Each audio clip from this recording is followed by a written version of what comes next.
आप सभी को मेरा नमस्कार। भारतीय राज्य व्यवस्था के अंतर्गत आज हम पढ़ने वाले हैं भारतीय संविधान के अंतिम चैप्टर यानी 22वें भाग के बारे में।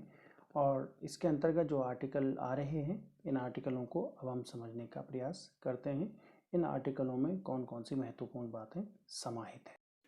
संविधान के इस भाग की जानकारी अनुच्छेद 393 आर्टिकल से 395 आर्टिकल तक मिलती है। जैसे कि हमें पता है कि भारत के संविधान का अंतिम आर्टिकल 395 है।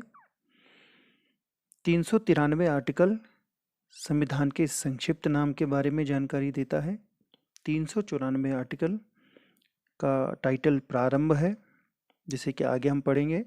394 आर्टिकल का फर्स्ट यानी अ हिंदी में प्राधिकृत पाठ के बारे में जानकारी देता है तथा 395 आर्टिकल निरसन यानी डिलीट की जानकारी देता है।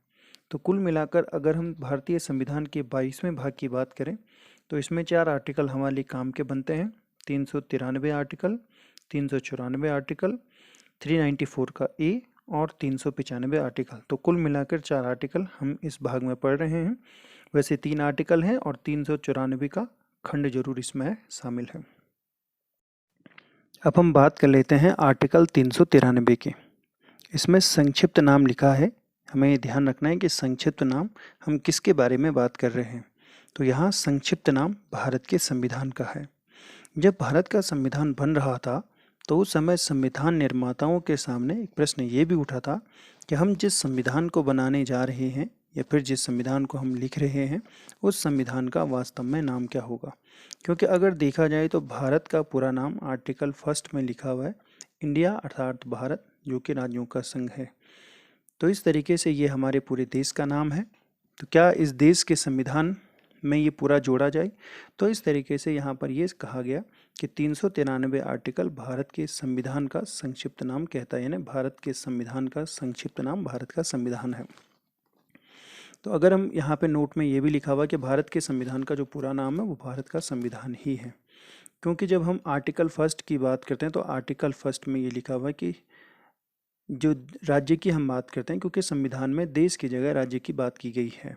तो जिस देश के हम रहने वाले हैं संविधान की भाषा में उसे राज्य कहा गया है। उसका नाम India that is Bharat union of states है, अर्थात इंडिया अर्थात भारत जो कि राज्यों का संघ है, ऐसा लिखा हुआ है। तो संविधान निर्माताओं ने जो संविधान लिखा है उस संविधान का जो वास्तविक नाम है वो इतना बड़ा न करके उसको शॉर्ट किया गया है और शॉर्ट उसका नाम भारत का संविधान रखा गया है।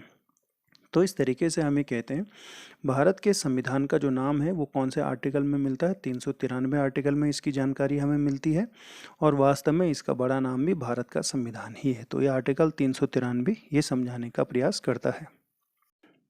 अब हम बात करते हैं आर्टिकल 394 की।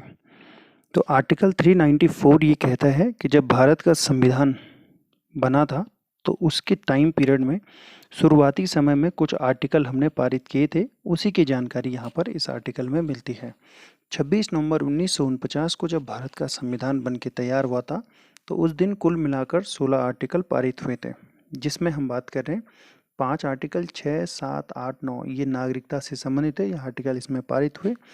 राष्ट्रपति के से संबंधित आर्टिकल 60 इसमें पारित हुआ था। 324 निर्वाचन आयोग से संबंधित आर्टिकल पारित हुआ था और इसके अतिरिक्त 366 आर्टिकल, 367 आर्टिकल, 379 आर्टिकल, 380, 388, 391, 92, 93 और लास्ट में 94। तो कुल मिलाकर हम इसमें ये देख रहे हैं कि 16 आर्टिकल पारित हुए थे।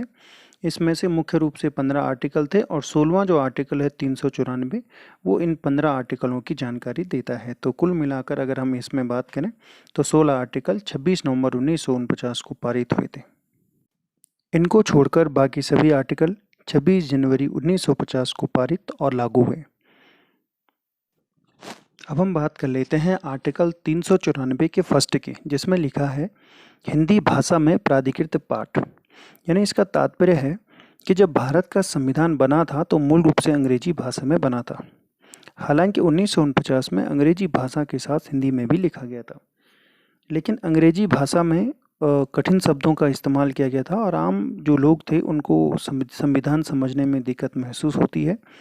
इसीलिए सही तरीके से जो भारत का संविधान है उसे अनुवादित किया गया और यह अधिकार राष्ट्रपति जी को दिया गया है तथा इससे जुड़ी अगर कोई समस्या पैदा होती है तो इसका निराकरण भी राष्ट्रपति के द्वारा ही किया जाएगा।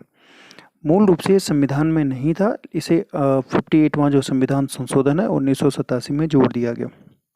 अर्थात हम ये कह सकते हैं कि भारत के संविधान को अंग्रेजी के साथ साथ हिंदी में भी अब अनुवादित किया जाता है और यह अधिकार राष्ट्रपति को दिया गया है तथा इससे जुड़ी हुई समस्या का निराकरण भी राष्ट्रपति के द्वारा ही किया जाता है।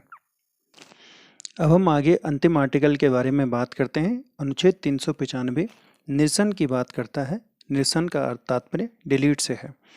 तो भारत सरकार अधिनियम 1947 के डिलीट करने की बात करता है, हटाने की बात करता है तथा भारत सरकार अधिनियम 1935 को हटाने की बात करता है। यानी भारत की जो राज्य व्यवस्था है अब संविधान के अनुसार चलेगी और संविधान इन दोनों जो एक्ट हैं इन एक्टों के समाप्त करने की बात करता है, क्योंकि इन एक्टों के आधार पर अब देश की व्यवस्था नहीं चलेगी, इसीलिए इनको डिलीट करने की यहाँ पर बात की गई है, जिसमें 1935 का एक्ट है और 1947 का भारत विभाजन अधिनियम है। और इस तरीके से ये हमारा 22वां भाग समाप्त होता है। उम्मीद करता हूँ कि आप सभी लोगों ने इसे समझने का प्रयास किया होगा। इस प्रकार आप सभी लोगों का बहुत बहुत धन्यवाद, आभार।